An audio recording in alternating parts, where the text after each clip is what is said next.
नमस्कार जय जगन्नाथ। काली vote vote काली आज आप जानते गुरुवार काली हूँ शुक्रवार 26 तारीख भोट काली भोट आरंभ।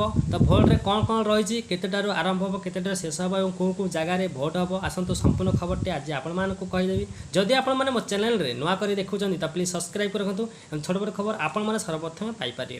तो आसतु फ्रेंड्स कौन कौन रही संपूर्ण खबर टे आज आपदे। द्वितीय पर्याय लोकसभा निर्वाचन बुधवार प्रचार अभियान शेष होती। आसंता 26 तारीख माने काली शुक्रवार हूँ 26 तारीख 13 राज्य और केन्द्र शासित अंचल मोट 89 आसन रे मतदान हेब। केरल समस्त 20 आसन रे भोट ग्रहण कर कर्णाटक रे 14, राजस्थान रे 13, उत्तर प्रदेश एवं महाराष्ट्र 8टी लेखाएं आसन रे मतदान ग्रहण कर। छड़ा मध्य प्रदेश 7, आसाम और बिहार 5 लेखाएं, पश्चिमबंग छत्तीसगढ़ 3 लेखाएं एवं जम्मू काश्मीर मणिपुर त्रिपुरा 1 लेखाएं लोकसभा आसन रे मध्य मतदान हेब।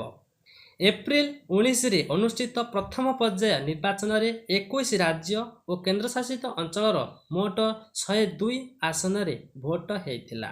आसंता 26 माने काली 26 तारीख रे शुक्रवार सकाळ 7टारू मतदान आरंभ हो अपराह्न 5टारे शेष हेब। एथिपाई निर्वाचन कमिशन पक्षरु समस्त प्रस्तुति शेष होईछि। पोलिंग बूथ गुड़िकर सुरक्षा व्यवस्था कड़ाकड़ी करा जाइछि। द्वितीय पर्याय पाई मोट 2633 प्रार्थी नामांकन दाखल करथिले। प्रार्थी पत्र नाकच और प्रत्याहार परे एबे 1210 प्रार्थी रही जाइछन्ति।